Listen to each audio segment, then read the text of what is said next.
Okay, so what can Arsenal realistically achieve this season?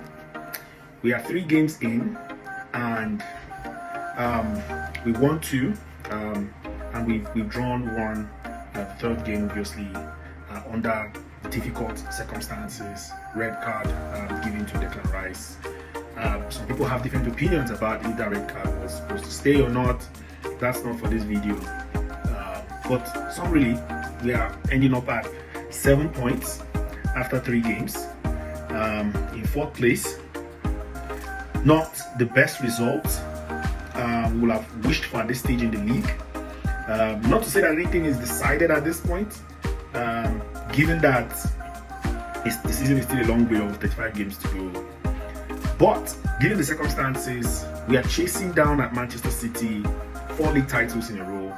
They have the ability to make it 5 in 5, and from the look of things, Arsenal look like the most capable team of stopping Manchester City from making it 5 in 5. Obviously, there's Liverpool, who appear to also be doing pretty well, but at least in the last 2 seasons, Arsenal have evidence to show that they are the best challengers against Manchester City for the title. So 3 games gone, we can't say anything is won or lost. It's just the beginning of the season. But given how competitive the last few seasons have been, especially with Manchester City being involved, you can tell why dropping 2 points over the weekend appeared to be really a sad event, especially from Arsenal perspective. It was unavoidable. Arsenal were comfortable going into the game. Even after the first half, Arsenal were very comfortable. First goal from Kai Havertz. It seemed to be one of those days where we just get 3 points easily, 2 goals to 3 clean sheets, that sort of thing. And then we get the red card, second yellow to Declan Rice, and then everything goes down from there. But then, well, that being said, going into the international break couldn't have been the best game to have played out for the boost of the players going into the international break. But it's what it is. Again, looking at the transfers, we ended up getting 3 players in. Calafiori, excellent signing. We had also Mikel Merino, solid midfielder. Unfortunately, he's out for I think 8 weeks because of injuries sustained in training, and we are going to have to end up having to fall back on players like Jorginho. Particularly the next game against Spurs, we have Declan Rice not in contention, and then if Mikel Merino yet to make his debut. Obviously, someone like Jorginho will have to step in. We still have Thomas Partey, and then obviously Martin Odegaard. So it still appears to be a pretty solid. On a good day, we should be able to compete to win the game against Spurs. But anyway, but looking at the overall transfer window objectively, how do we see Arsenal's outing in the transfer window this summer? For a team that came very close the last 2 seasons and going into the 3rd season with so much to prove, let me know what you think in the comments if the transfer window ended the way we expected. From a personal perspective, I feel like we did a fantastic job, reinforcing the defense and the midfield, but up front, I still feel we're a bit short. The signing of Raheem Sterling from Chelsea, also the 3rd signing of the window, is indeed a good reinforcement. Definitely, he would be very useful, to be a backup for a player like what's his name? So he can help support on the left with giving competition to the likes of Martinelli. Also a good backup for Saka. He can play on both sides of the wing. He can even play through the middle. So he's good. He's a solid, proven, Premier League proven, fast-paced. He can cause problems for any defense. But in my opinion, we are still short. And the reason why I feel like we are still short is even if Arsenal field their best 11, even if they fielded their best 11, they may not be able to take down a team like Real Madrid. Now, I have very high expectations for Arsenal, especially in the Champions League. We are expecting to be having more games this season, given the new UEFA Champions League structure. And I feel like the team is a bit light. Overall, squad depth. We got a lot of players out of the team this year. Looking at people like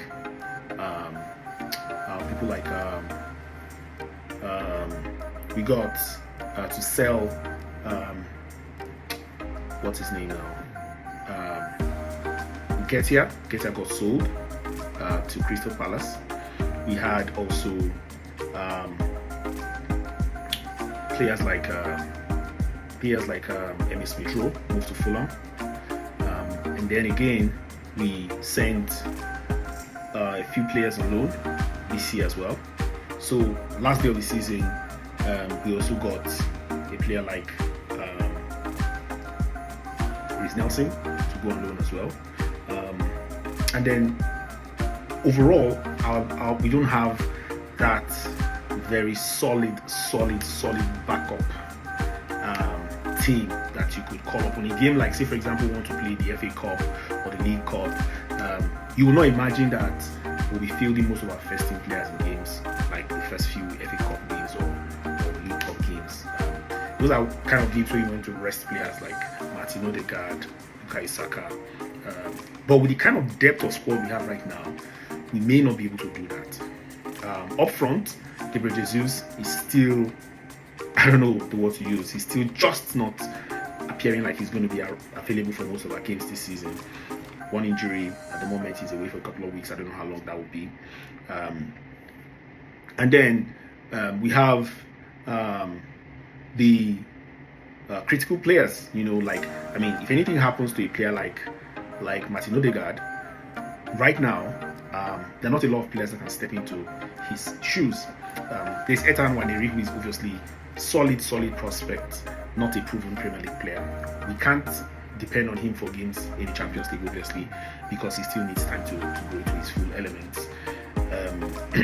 And so it still feels like we are a bit light. And then up front as well, Kai Havertz, as it stands, he is in a very solid position to cement himself as a very good centre forward. This is the season that if he cannot really own that centre forward position, then I don't think there will be a better season for that, because right now he's obviously our number one centre forward at the moment.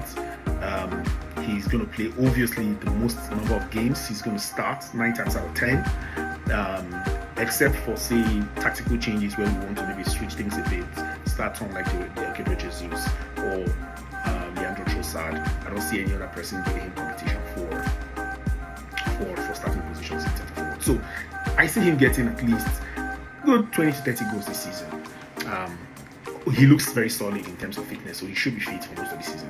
But even with that, if you go into Champions League games like the likes of Real Madrid and Barcelona, I still see us being not really as competitive as I would have expected. Because if we had signed a player like, say Victor Osimhen or any of the other, strikers out there in the market like Victor Gyökeres, we might have, even options to switch things up. For example, when the defense is difficult to break through, or maybe we pick up a booking or an injury or something like that. So I didn't feel like we had that overall solid team that we could take on anybody. We'll probably still struggle against some teams in Premier League, and we may or may not get through to the finals of the Champions League, for example. But for the league, yes, we can compete. But I feel like that's still a bit short. So let me know your thoughts in the comments. I personally think we will compete for the league and maybe pick up 1 or 2 domestic trophies here and there. But for the Champions League, I do not see Arsenal being solid enough to push through and win it. Just because I can't say we are the best. We have the best. I don't think Arsenal, the team as it is in the top 3 of Europe right now. I'll put the likes of Real Madrid and Manchester City, maybe even Bayern Munich, and then maybe not PSG. Okay, so maybe 4th or 5th. I don't know. But for you to really win the Champions League, you have to be the best, and I don't see us now being that right now. So just for that reason, I would say we might fall a bit short in the Champions League. For the league, I see us competing, hopefully right to the end. And if we stay fit, if we don't have too many players injured, we might just nick Manchester City to title. So let me know your thoughts in the comments. These are my thoughts on the transfers that happened so far and what is going on in the first couple of weeks of the season. Still too early to make any judgment calls on where we end up, but these are how I feel given the close of the transfer window at the end of August. So let me know your thoughts and see you in the next one.